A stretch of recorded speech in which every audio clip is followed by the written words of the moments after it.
or cocaine cause that.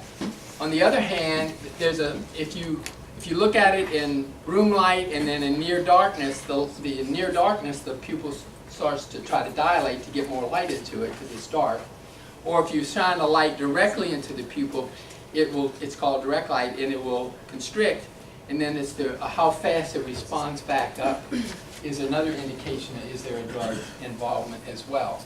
So you can see various types of chemicals can cause these unique effects to the eye. Okay? The ocular movements, you're all familiar with jerking movements, the horizontal gaze nystagma, the vertical gaze nystagma, the lack of convergence. Again, these are ocular manifestations. There's some 36 different organic problems that can have a positive HGN and have no relationship to drugs at all. So just keep in the back of your mind, you don't go and slam home yes, that's what you did, because sometimes there can be other explanations. The science doesn't change, but it's how you look at it or what information you deal with that you need to know. So when a person has, for example, the most common we'll talk about with marijuana is this lack of convergence, right? So the lack of convergence essentially is you take the object, you do this about 12 inches away from the bridge of the nose, you stop, and then you start to bring it in, and the idea is you're going to look cross-eyed. If you're under the influence of the drug, not impaired, but under the influence, sometimes the right eye or the left eye, or both, will jerk back. Hence, a lack to converge. That's one of the few symptoms that are somewhat consistent with marijuana, because most symptomology, as you'll see later on, associated with marijuana is nondescript. So it's not always easy to say it's due to marijuana. Okay, and again, these are both horizontal and vertical, and you can see alcohol basically only causes a positive HGN. Benzodiazepines, what are benzodiazepines? That's Valium or Xanax or whatever. They can cause both a horizontal and a vertical gaze, like I say. And the real badass drug, phencyclidine or PCP, it can cause it as well, and it's a really terrible drug. Okay, so what I wanted to do again was to cover, in the time that we have, these various types of drugs, starting with the central nervous system depressants, stimulants, talking about cannabis, and if time we can try to go through some of these other, okay? But I know you guys are sort of dying to get back to the chili cook-off. I can just see the look in your eyes. I mean, that's why you're staying so far. So the next one is Arthur's afterburner chili. And the head judge, this is what he says. Judge 2 says this. Now, that's not on your handout. You have to keep looking this way. When I hear the clunk, then I know that you had your lunch and you're ready to relax. But you can't. You got to see this. Okay, this is what Frank said, and I'll let you read it. Okay, this is what he says, and he's also realizing that one of the only things he can do is to drink more beer to compensate it for the effects that he's having. Okay. So in the end, if you guys want to come back at 5 o'clock, I'll give you what Frank says over here, because you're missing the highlight of my talk. Right? So the point is that he's realizing whatever the exposure is, he wants it to be ameliorated by the influence of a central nervous system depressant drug, alcohol, or beer. Okay. So when we talk about central nervous system depressants, the most common ones that you come into contact clearly would be alcohol, which is the #1 chemical that we have, followed by marijuana today. But there are a variety of others, many of which you deal with as part of your interaction because they're prescription drugs. Barbiturates and carisoprodol, which we'll talk about, is a drug called Soma. It's a muscle relaxant. It's a good drug for people who have severe pain, muscle spasms. But again, what happens there, you move into having to take something for pain and something for anxiety, and now all of a sudden in a heartbeat you're taking 2 or 3 or potentially 4 central nervous system depressant drugs, which could cause some problems. So these are the drugs that are followed commonly with central nervous system depressants that I deal with. And again, sometimes you may have over-the-counter drugs like antihistamines that can cause sedation and drowsiness and somnolence as well. Okay. Now I put here just a sort of a caution for you, because sometimes I don't know how fast you get a case or whatever, and I don't know whether the people that you deal with are your investigators or whether they're your social workers or whatever. But if there are people that are around, there are pieces of information that can be very helpful to you, and certainly to me down the road, is if we can get some understanding of what the exposure was to the drug, whether it was prescription or over-the-counter. What was the usage period in relationship to the incident? Was it, how long was it only one time, or have they been on the drug for an extended period of time? And then you want to check to make sure that the person's using the drug correctly, because most of us are guilty of something called self-medicating, because if 1 is good, 2's better, and 3 is best. So you have a lot of people who are self-medicating, taking a drug that they should, but can getting themselves potentially into deep problems because of the amount of drug that's in the body at the time of the incident. Okay? Again, sometimes you give individuals that you deal with potentially go to a hospital or a clinic or whatever, and again, it's very helpful to try to get some idea of what the admitting hospital records were in relationship to, at least as it relates to me, any kind of initial toxicology or alcohol or whatever, because then you start to be able to look at a timeline and to get an understanding of what was happening at this point in time as it relates to what happened at the time potentially an incident took place. And there's a timeline there, and it's helpful to do that, okay? And again, I realize some of this is a day late and a dollar short, and you don't necessarily get it on time. But again, they'll only, you can call, sometimes when that happens, I've had it before where someone can call and basically talk to the laboratory and tell them, I want you to keep those samples for at least a month while we begin to understand what's happening here. And usually the hospitals will tend to do that. Okay, now, because we're talking about central nervous system depressants, in general it depresses the central nervous system, which is your seat of cognition. So what you do is initially, because everything is dose related, right? So first of all, initially when you take something that's a depressant, maybe you feel very relaxed, sort of calm. You can begin to get a little drowsy or whatever. And then as you begin to increase the level, then you start seeing impaired balance, you're seeing lower inhibitions.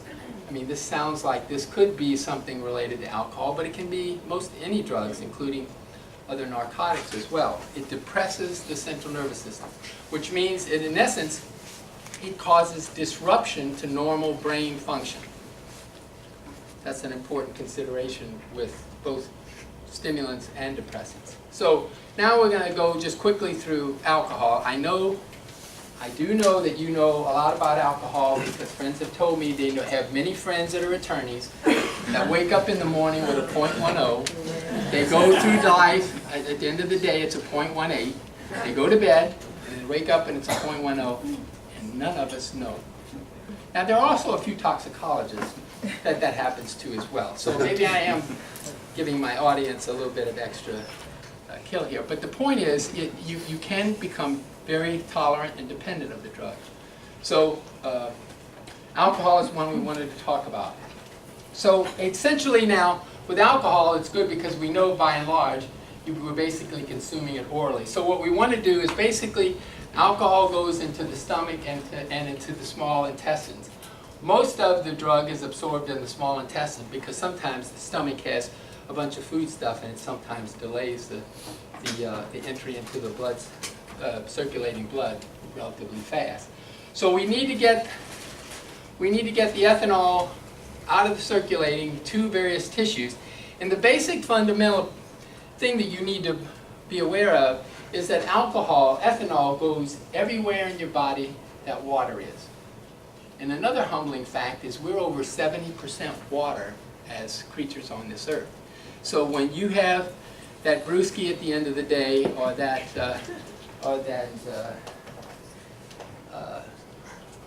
margarita, I knew it was going to come soon. The margarita, it's going to be in your earlobes. It's going to be in your toes and whatever. But it's also going to go to your brain. So, I mean, everywhere alcohol goes, that's one of the real challenges associated with ethanol. So, where are there lots of water? Well, there's lots of water in the brain, in the liver, in the muscles, not so much obviously in bone or fatty tissue. So, again, as I mentioned before, males are approximately 68% water. Women are approximately 55% water.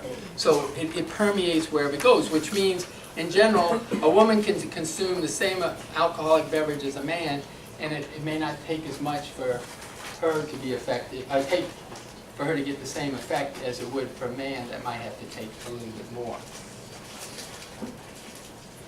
Okay, now, again, in the pharmacokinetics, we talk about metabolizing. Alcohol basically, ultimately, for the most part, is metabolized to CO2 and water. That's what happens. In the liver, it's alcohol dehydrogenase, and ultimately, it can be broken down that way. However, in addition, it can be eliminated via the exhaled breath, hence the idea of the breath analysis, breath testing. An important consideration for you, I think, is this recognition of about 1% of the alcohol that is taken is conjugated in the liver to something called ethyl glucuronide, ETG. There's also a small portion that's called ETS, which is ethyl sulfate. Okay, why is that important? Well, the metabolism of this has shown that some individuals can have a blood level of 0, a urine level of non-detected, and still have a positive ETG several hours, as many as 24 to 36 hours, after the person cessated in using the alcohol.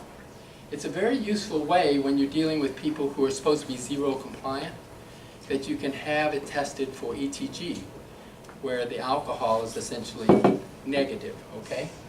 So, and in addition, you're all familiar with the rate of elimination, so-called beta factor. You and I, as humans, metabolize alcohol somewhere between 0.01 and 0.02% per hour, which is why you see the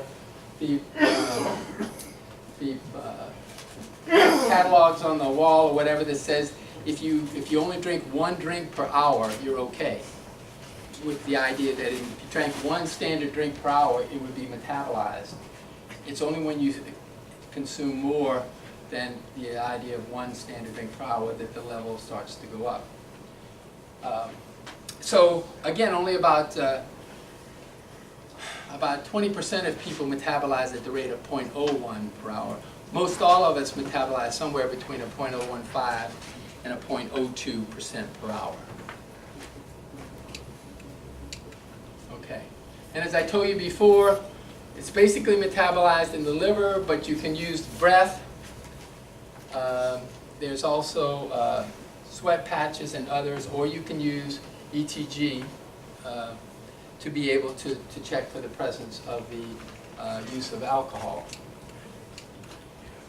Okay, again, all I wanted to say here is the major portion, or where it really acts, is when it's converted to a free drug, enters, in this case, the brain, acts on the various portions of the brain. It acts on various portions of the brain, and the more alcohol you consume, the more profound the effects, till ultimately, as you know, by levels you can reach respiratory arrest and coma. So cognition, that's basically what happens in your thinking and learning and judging properties. The other is psychomotor, which has to do with movement and divided attention. And again, all of that goes to an impairment the more that one drinks. If you're talking about the first drink you take, you become more social, become more animated, you're more talkative. But after that, it starts to head in a more depressant category. Okay, so what does it mean? You've probably been aware of the so-called,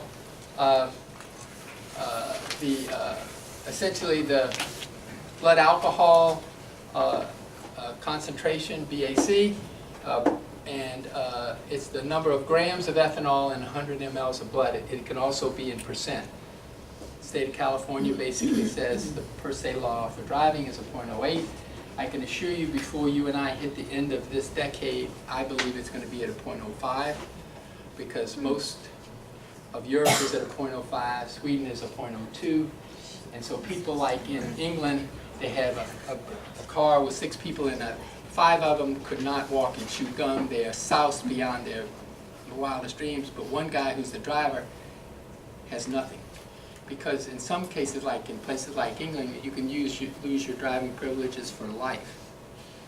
Okay, so there's a way of dealing. In fact, the chief medical examiner at the Commonwealth of Virginia made 2 very important points in general about alcohol. He says, if you drive, you don't drink. And the one that I thought was even more important is if you want to have sex with a sheep, you do it in the privacy of your own apartment. So some things stay with you 40 years later. Okay, okay, now, again, just to make the whole thing appropriate for you with alcohol, it's very simple.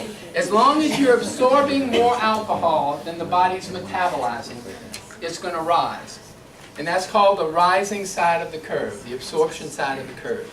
When you reach a point at which the amount that you're drinking is equal to the amount that's being metabolizing, you reach either a plateau or a peak. It's only when the amount that's being metabolized is greater than the amount you're absorbing that you're on the post-absorption elimination side of the curve, which is this one here, decreasing at somewhere between a .015 and a .02 per hour. Now that's important to what you deal with in one sense, is that many of us only have one blood sample that we get. And now somebody's trying to make an inference as to what that meant at the time that this incident or infraction took place. So you need to understand something about the drinking pattern in order to know, is there any possibility this person was absorbing during the time what was going on? Maybe it's not even related to driving. But then later during the course of the evening, he or she began to feel the effects because they had unabsorbed alcohol in the system. So again, just understanding the simple pharmacokinetics of alcohol can be really helpful to you in your dialogues with your client. Okay. I just put these to summarize. It's all dose related. That's what Paracelsus said. It's all dose related. So by the time you have 1 to 2 drinks and you're feeling really good and you're willing to talk about your boss and how terrible he or she is, and then you get to the point where you're basically down at a .04 or greater, where you're in respiratory arrest, coma, and death. Okay? And I talk to a lot of high school kids and I say, have you ever been to a party where somebody's passed out? Oh man. Goes on. Do you know that person is very close to death? 20% of people who pass out go meet their maker. So it's not a simple, it's more than what it implies. I mean, to me it's very significant, and I say that because I've seen the sequela of that. So it's nice to say you're a real boozer, but you can pay the piper. Okay. Okay. I don't know if you get involved with breath testing results or whatever, but again, there's a list of things in your handout relating to what breath test is all about, how we can correlate breath testing with blood testing. It's based on what's called a partition ratio, which means that the concept is in 2,100 cc's of deep alveolar air, you have the equivalent amount of ethanol that you would have in 1 cc of blood, okay? Which is another way of saying there's a lot of variability in that. Not everybody has 21. It can be anywhere from 14 to about 2,700. And the results can vary. Temperature is another problem. If you have a little febrile, it can cause a problem. So I put these some slides there and some material for you to be aware if you're talking about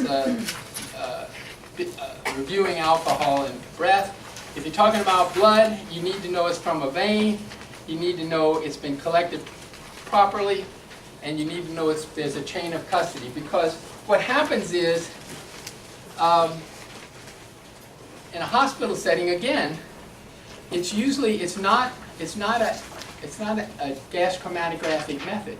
It's what's called an enzymatic method. It's alcohol dehydrogenase. It may be an ethanol that may be there, but there could be some other alcohol-related or competing thing that could be causing that positivity that's not ethanol. So as far as your evaluation of those kinds of situations, you need to be aware that it's not all the same. The second thing in the hospital setting is they use serum or plasma, which is about 14 to 16% higher than a blood sample, because you've removed all the red blood cells. Now you put the water in there, and the water takes up more where the ethanol is. So it's a higher level, about 14 to 18%. And that's an important concept to understand as well. With urine, if they do a blood test, if they do a urine test for drugs and they do alcohol and it's positive, it really is virtually going to mean jack. Because, why? Because the bladder is getting the ultrafiltrate of the urine over time. To get a level of alcohol in a urine sample and then try to equate that to a blood sample, you can't do. Now, if you're a hemophiliac and you need to give a sample, what they'll do is they'll ask you to void, wait 30 minutes, and then give a sample. Because that's the urine that was formed during a recent period of time. Then you can do an ethanol level on that, and you can equate that urine alcohol level to a blood alcohol. Make sense? That's what happens. Okay. Many of you read things relating to what the evaluation was of your client potentially at a certain point in time. And in general, this is a drug alcohol recognition process in which you look for these ocular manifestations. Alcohol causes HGN, doesn't cause VGN, doesn't cause. It can only cause LOC when it's a very high terminal phase, where an individual is almost close to death, the pupils myotic, and the LOC is formed. These other things are very just standard things that you find, and I gave those to you. Again, I said whether you're an attorney or investigator, you should know something about the weight, how much alcohol they did, when they started, when they stopped. You know, it's amazing in the state of California, everybody drinks 2 beers. Have you found that? And they always start on the hour or quarter hour. And the reason partly they do that is because obviously if they think they drank a little and a long time ago, what is the officer going to do? They're going to say, go home and sleep it off. No. In my 34 years, I've never had one say, go home and sleep it off. Okay? It just doesn't happen. So you need to get the right information if you're trying to get a timeline to what's going on. Okay? Okay. Now, how much time do we have here now? We're okay for a few more minutes before I stop for questions? Or okay. Somebody do this when you know we're within 10 or 15 minutes, okay? Because I want to give you time for questions. But I do want to, there's information relative to alcohol and breath. But let me get to, there is an important consideration you need to be aware of called GERD, gastroesophageal reflux disease, because individuals who have GERD and drink alcohol, the lower esophageal sphincter doesn't close. Now, what does that mean to us anatomists? It means that if you drank and then you're asked to blow into a breath instrument, you could have alcohol vapors in your stomach. And because the pyloric sphincter isn't closing and it's open, when you start to blow, the vapors will go up into your esophagus, trachea, and you'll blow into the detector, which would give you a terribly false reading. So in talking to your client, if something doesn't seem right, you might want to ask, do they suffer from GERD? And the only way that's going to be really helpful is, yes, they suffer from it, Yes, they've been diagnosed, and yes, they're taking something. Not, I'm taking Tums. That isn't going to work. Okay, I tried that several times. Judges don't take much cognizance of that. Okay, so you need to be aware, but it's an important consideration. Okay, there's a lot of defenses that you can use with regard to detectors in breath testing, and I put those in just in case you want to approach them. Barbiturates, again, the most common ones today are butalbital, which is fiorinol. Fiorinol is a drug that's used. Yes, sir? I don't want to be bossy. Could we go to marijuana? That's going next. Awesome. It's right there. Okay, no bossy. Slap you upside. Okay, just this is carisoprodol. That's Soma. That's that muscle relaxant I was talking to you about. Okay. Benzodiazepines, again, the two most common ones are diazepam and alprazolam. You'll see them a lot. When you get to the depressant effects of those, it's very difficult to distinguish between other central nervous system depressants. I've given you all of them. I've also indicated to you, and they're all prescription drugs. You cannot buy a benzodiazepine over the counter. So midazolam you'll sometimes see a lot in surgery of procedures because it also acts as a local anesthetic when it's given. So this one I expect you to go home tonight and memorize. Okay, this tells you what you could expect to see in a result. Okay, so you want actually marijuana before meth? No, meth. I mean, it's meth and marijuana is the next two that I have. Okay. But, okay, I understand where you're coming from. Okay. My doctoral thesis was on the pharmacological management of acute amphetamine intoxication. It was based on observations that I made while a captain in the U.S. Army during the Vietnam War. I had 3 Army guys die, and so I observed something and I developed a treatment modality. But basically meth and amp. The only thing you really need to know before, okay, this is the most important thing you need to know. I understand. Okay, can you read it? Yeah. Got it? Okay. Now this is Fred's. Things start to get really tough here.